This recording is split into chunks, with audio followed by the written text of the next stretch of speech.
For their newest release, NECA brings out the big guns. Here's a look at the new NECA Toys Predator 2 Ultimate Guardian Predator.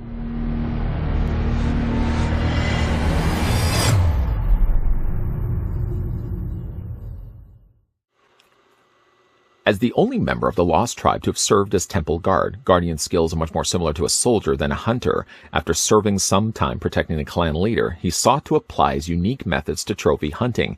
He was chosen by Greyback himself for his experience with high-powered artillery and explosives. Guardian is the very definition of the big gun among his fellow hunters, often using his array of ballistics to quickly create new paths or clear an area of potential threats. Because of his specialties, he was rarely tasked in taking out the primary targets. After all, in order to acquire a trophy, there needs to be something left. Limitations set on his role among the Lost Tribe would eventually cause Guardian to leave for solo missions.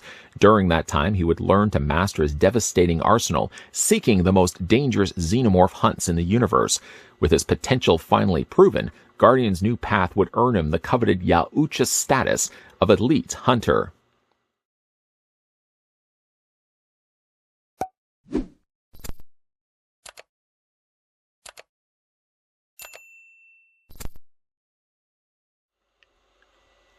Before we get this review started for the Ultimate Guardian Predator, obviously the first thing we're going to want to do is figure out how tall does the figure stand. While I'm taking it to the very top of his head, I'd like to thank the folks over at NECA Toys that kindly provided the Ultimate Guardian Predator that we could have a look at in this review. As I said, we're going to take it right to the very top of his head and then regurgitating it to you, the viewing audience. Guardian Predator stands 8.2 inches in height. That's not bad at all. Switching it over, though, the centimeters, the figure stands 20.9, almost 21 centimeters tall. And hey, go figure, we just had a look at a Yautja not too long ago, so we can move over Guardian Predator and we can bring in the battle-damaged City Hunter Predator. I don't know why I had to say it like that. One good thing this serves, actually, is not only just as a comparison, but you'll see a lot of very similar things carried over from the battle-damaged City Hunter to the Ultimate Guardian Predator that we're going to have a look at in a second. For the figure's accessories, smart discs will be the first thing on the menu. You get two variations of it. One is the more folded-up version that can either be housed on the side of his leg or held in his hand for throwing, and the other one is suited for more close combat. We just recently again had a look at that battle-damaged City Hunter Predator, and these were the very same smart discs that came with that figure.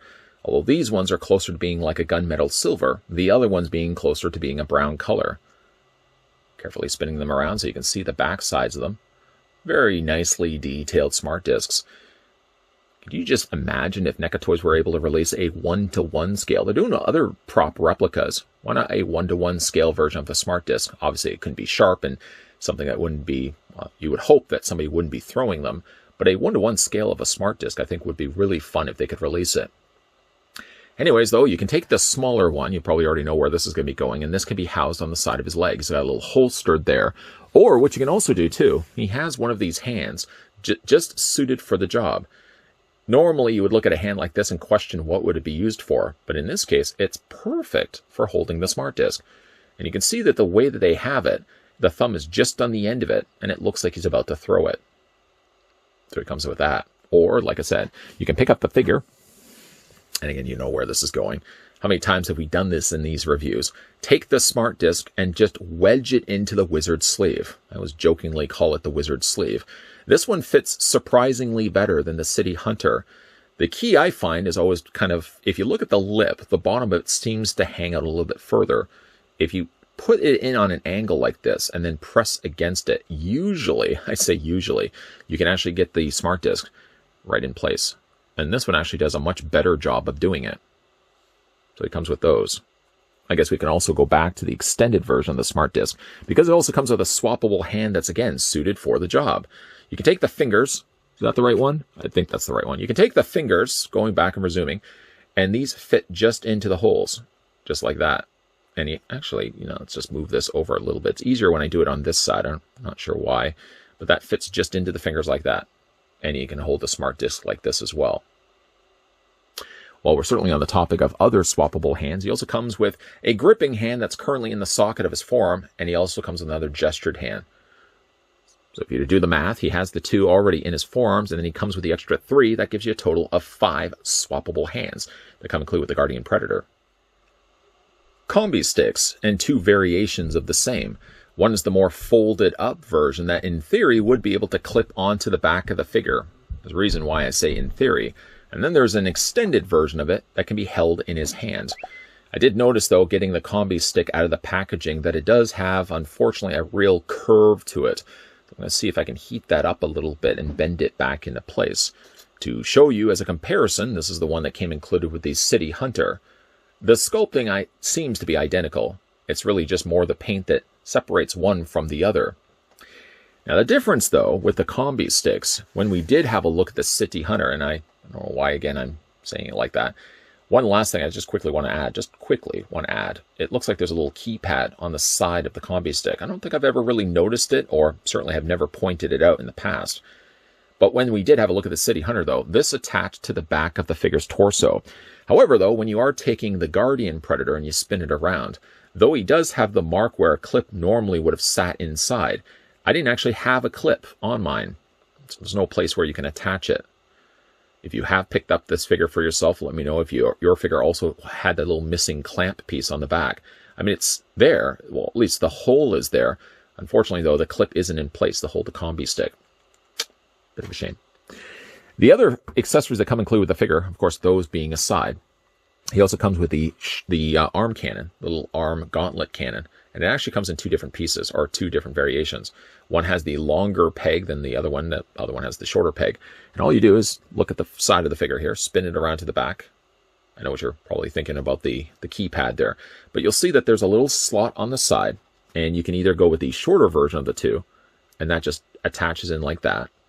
Or what you can also do, is pop this back out. Be sure, of course, not to lose it and drop it on the floor. And then take the other one. And that fits, just tabs into place into that same hold slot. Just like that. You'll also see when you do attach it, you can move it further forward. And it serves as, again, a little gauntlet blaster that he can wield. Looking at the back of the Predator here for a second, this piece right here can be removed from its torso. I think it's considered the medic pack that comes with the Yauchas. It attaches, as you can see, there's the slot on the back and just fits what seems to be on the same shape. Although, unfortunately, attaching it to the figure's body, it barely stays in place. Any little bit of banging or moving the arms and imposing the figure, this falls right off.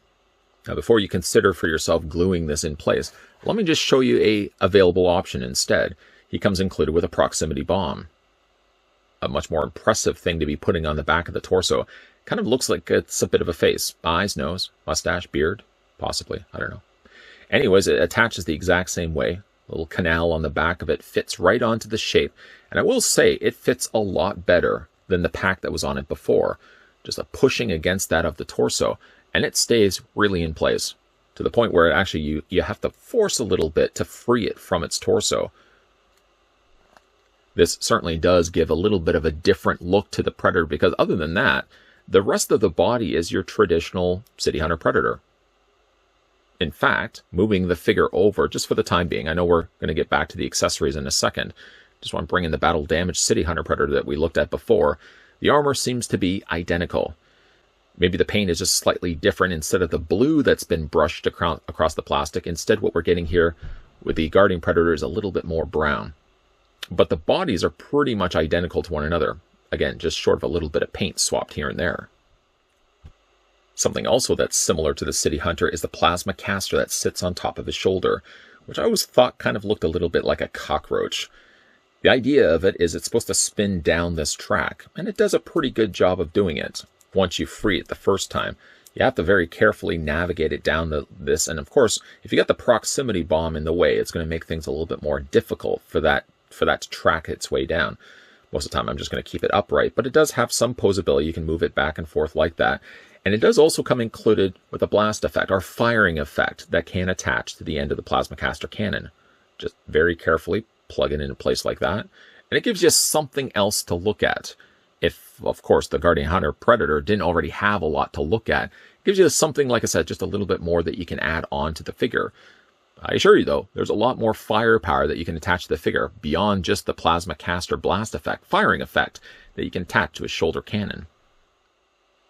What I'm referring to is this big giant Yaucha arm cannon. This is something you don't see every day. The idea is that you're going to remove the fist on the end of the forearm, and in place of that, you're going to add this cannon. And like you see, there's a little peg right there. It has a very similar aesthetics to the City Hunter Predator, very different than what you would expect to see from, let's say, the likes of Jungle Hunter. You'll also see that there's an opening on the end of it. Kind of looks like a Tetris shape.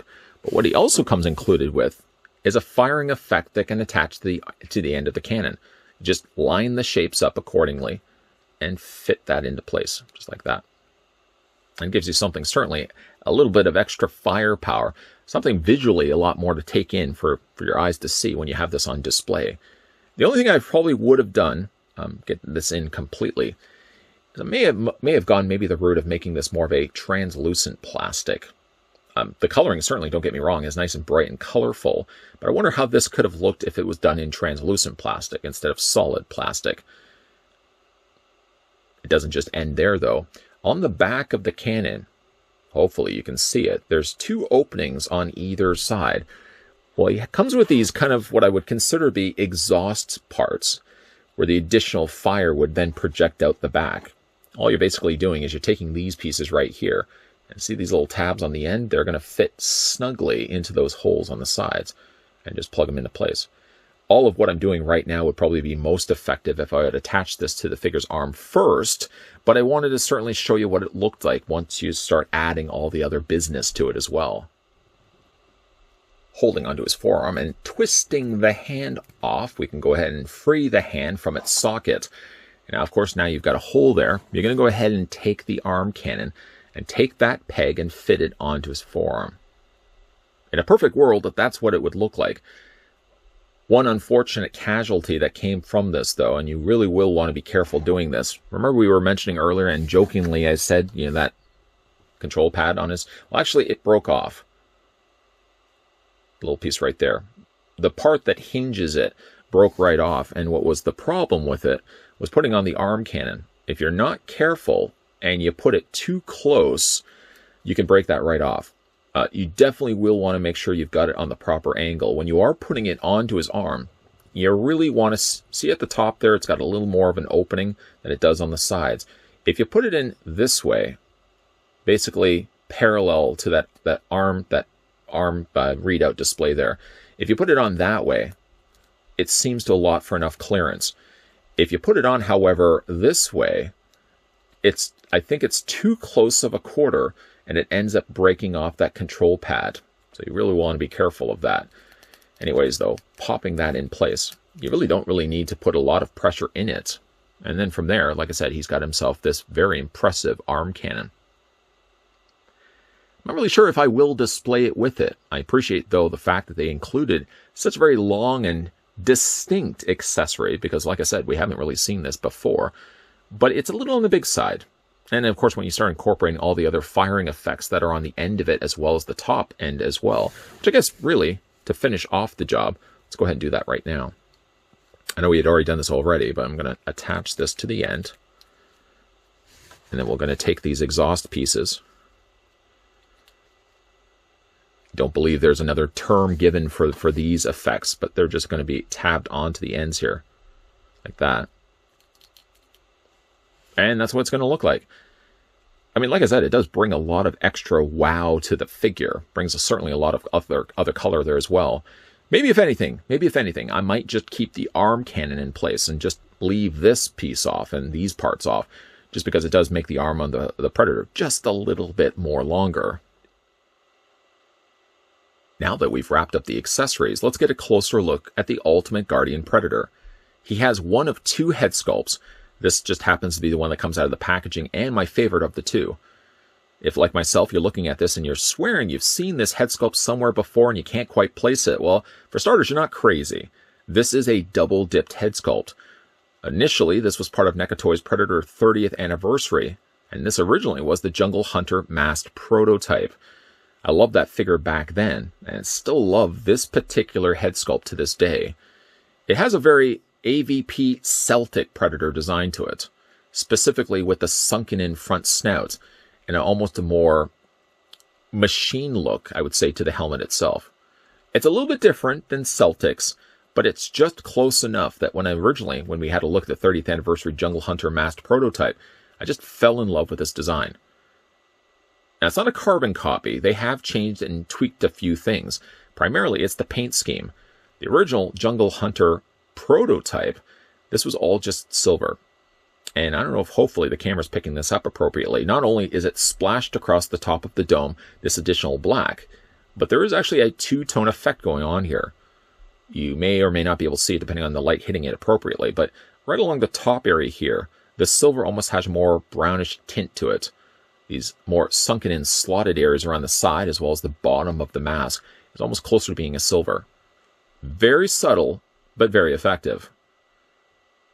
Like I said, he does have two swappable heads, but this is by far my favorite of the two.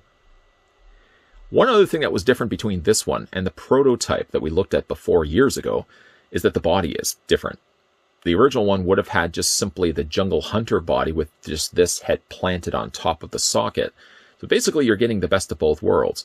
If you really like the design of the Jungle Hunter masked prototype and you like the body of the City Hunter, you're essentially getting both of those figures combined as one release. Whereas you have more the machine look to his helmet, you have more the organic look, I feel, that the City Hunter brought to the table. It had a very almost insectoid look to it. It kind of even looked like the abdomens of an insect. Of course, it's got some really nice coloring going for it. It's a little bit of a different departure than the City Hunter, which when we looked at that figure had a lot more blues and stuff added to the surface of the plastic. This still has the blue, but it doesn't have it to the same concentration that the other figure had. The body is very, very similar, though. In fact, just for some comparisons, of course, we can bring in the other one. Obviously, the real notable difference is the battle-damaged City Hunter also had the wound marks and the blood trickling out. Obviously, the Guardian Predator doesn't have that, but the armor is identical. Even the gauntlets, even the other sides of the arm, short of the fact that this one did have the removable arm, I guess that is the real one difference, and obviously the paint is the real notable difference between the two figures. Move that one out of the way, simply just because we've already had a look at that one. If you, by the way, haven't had a chance to check out that review, you may want to maybe check it out after this one. So again, pretty much stock City Hunter body. The reused head that came included was the Jungle Hunter masked prototype, again, an all-time favorite of mine. And then there's, of course, some things that would be carried over from the City Hunter, for example, the little sashed bags, for example, that carries onto the side of his body. He's got one also on the back, just attached to his belt. It seems almost stuck to his torso. I don't know if there's just a little bit of glue that's keeping it in place. It probably is, just to kind of keep this from swinging around, keeping this from swinging around. You can see as I'm pulling it from the torso, it doesn't want to go anywhere. So they probably had put a little bit of an adhesive there just to keep that in place. The skirting is the same as the City Hunter, as well as the holstered section on the side to hold the smart disc. That's also the same. Where there is slight variations is that there almost is more of a lighter brown that they've used here. The cream color of the skin is still there, but the colors are nowhere near as dark as the City Hunter. The City Hunter had a lot more darker striping. This one is a little bit more pulled back, almost being closer to being like a milk chocolate color. You got some details on the side. The only thing that is actually missing on this figure that would have been originally on the City Hunter is the little net device that would have been attached to the side of the leg. You can still see there's the hole there, and it's similar to the clip that's on the back of his torso that would normally have held the combi stick. In both cases, this is missing, the little net attachment, and also, of course, the clip on the back that we already talked about before is missing, so he can't properly hold the combi stick. As I was saying, though, there's two swappable options available when it comes to displaying the Guardian Predator. You can either go this route, which would be my favorite of the two, or you can also go with an unmasked portrait as well, which, looking at it, specifically the shape of the crest, I think this is just a reuse of the City Hunter Predator. Definitely the longer mandibles look really good on this figure, especially the fact that they've added what looks to be some additional pink that wasn't there before. You see it especially around the mandible section, and even a little bit of that carries around to the top of his crest. You can see a little bit of it right there. Even though my permanent way of displaying the figure isn't going to be this head sculpt, it's going to be this one right here, I'm going to pop it off nonetheless. And when you're doing it, just be careful of the plasma caster. If it helps a little bit, you can move it just off to the side. Grab the torso and just wiggle it off, and you can pop it off and free it from that post. Again, I like the fact that they're using the smaller post systems. This isn't new, by the way, to the Predator figures. They've been doing this for a while, but it's just so much easier, especially when you got so much hair and dreads to deal with. You don't want to then have to worry about a big ball joint either. Just wiggle that back into place. Be careful when you're doing it not to put too much pressure down on the mandibles, because those would be very likely to break. And you've got this head sculpt here.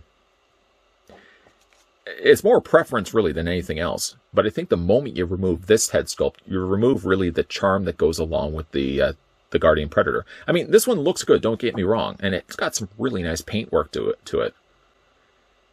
But I think the moment you remove this particular helmet, I think you're removing the thing that makes him unique. Because I mean, like right now, I almost feel like I'm just looking at City Hunter. That's, again, not a negative thing at all. It's got a good looking sculpt if you like this unmasked portrait. But I mean, really, again, for me, look at the two. Wouldn't you want to go with this head sculpt? Maybe it's just me. But I think both head sculpts are good. I don't know if I would probably pick up a second one of these so I can display it, because again, like once I put this head sculpt in place, I'm really having a tough time not believing that this is just not City Hunter when I've got it on my shelf and on display. Despite my feelings for this head sculpt, we're going to keep it on for the rest of this review and have a look at the articulation for Guardian Predator. So his head is on that post system.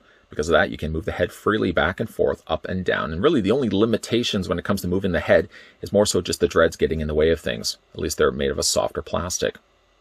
When it comes to his arms, you can hinge the arms up at a 90-degree angle bend.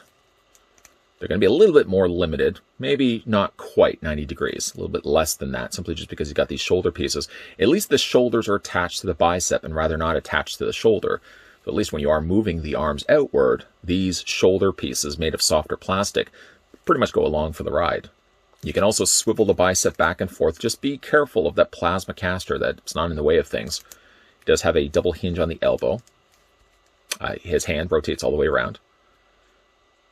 Certainly this would have been an issue when we had a look at the battle damaged Predator. If you were to do this on that figure, you probably would, as a result, have just popped the arm off. Because remember that plugged into place? I know you guys saw the review.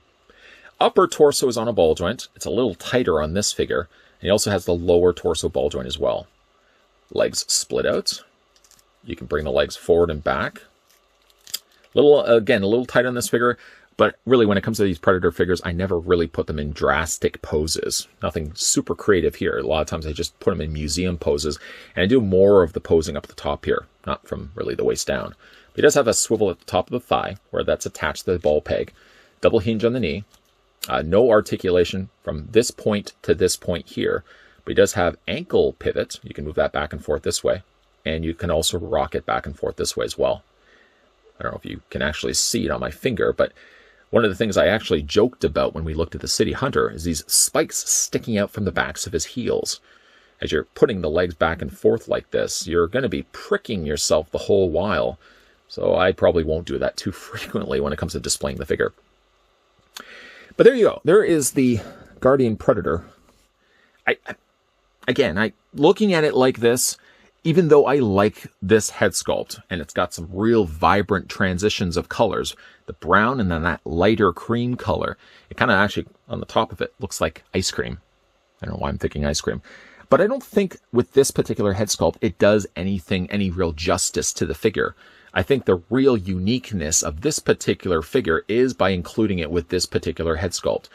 Though again, admittingly, yeah, we did get this head sculpt with a previous released figure, a part of the 30th anniversary line. But in a case like this is too good of a head sculpt not only to double dip it and release it again from NECA, but certainly not to display the figure when it comes to picking up the Ultimate Guardian Predator for yourself. Look, far be it from me to nudge you in one direction when it comes to displaying your own figures. After all, if you're going to be picking these figures up, you have all the right to display them any which way that you want. I mean, I could just throw out there my own personal opinion that I think the helmeted head sculpt is far superior than the unhelmeted. Simply just because, I mean, looking at the unhelmeted head sculpt here in final looks, this just looks like a regular Yautja. A good head sculpt, great paint, but it doesn't look any different than some of the others that we already have in our collection. However, you introduce that helmeted head sculpt, again, not nudging you, but that helmet we've only seen one time before, as far as I know. It was the 30th anniversary Jungle Hunter prototype. For that reason, and the way it's unique, and the fact that may have something to do with the fact I also like the Celtic Predator, which that looks a lot like the Celtic Predator, it's definitely going to be the way I'm going to go. But again, you can display the figure any which way that you want. Not nudging. No nudging going on here. I guess based on that same logic of what the things that are brought to the table that make Guardian Predator so unique from the others, I guess I can't really be a hypocrite and say that I would not display him with a big giant arm cannon. Because again, how often have we ever seen that released with a Predator? The answer is none. What I may do, though, is if I'm displaying this figure with the helmet, yes, and with the arm cannon, maybe, I'm probably going to just decide to leave off the firing effects. Generally, when it comes to displaying these figures on my own personal collection shelf, I don't usually put the plasma caster firing effects in place. I like the fact that NECA throw those in there, but a lot of times I usually just display them without. Sans the blast effects. So what I may end up doing is compromising with myself, displaying him with the arm cannon. That does make him unique, and I'm probably just going to leave those firing effects off altogether. He's a great looking figure, though. This is not going to be the way he's going to look on my shelf, but any way you decide to display him, both the unmasked or the superior masked head sculpt there, I am kind of nudging you again. I think either one of them is a prime candidate for how to display the figure. He's got some nice coloring, and he's basically, you know, when you think about it really, I mean, looking at him like this, he looks a lot closer to being City Hunter. When you at least swap the head sculpt off, and I'm not saying that to push you in any one direction, you kind of got an interesting thing going on there, because the original head sculpt was part of that Jungle Hunter prototype, and the lower half of his body, the rest of his body, is all City Hunter. So you're again getting the best of both worlds. Let me know down below in the comments section, not nudging you at all, as to which way you'd likely display the figure for yourself. Would you display him unmasked, or would you display him with the helmet? Always like reading your comments down below. A big thank you to the folks over at NECA Toys that provided the sample of Predator 2 Ultimate Guardian Predator. What a great looking figure. If you guys are new to this channel, enjoying all the content you're seeing, be sure to hit that subscribe button down below. Not nudging at all.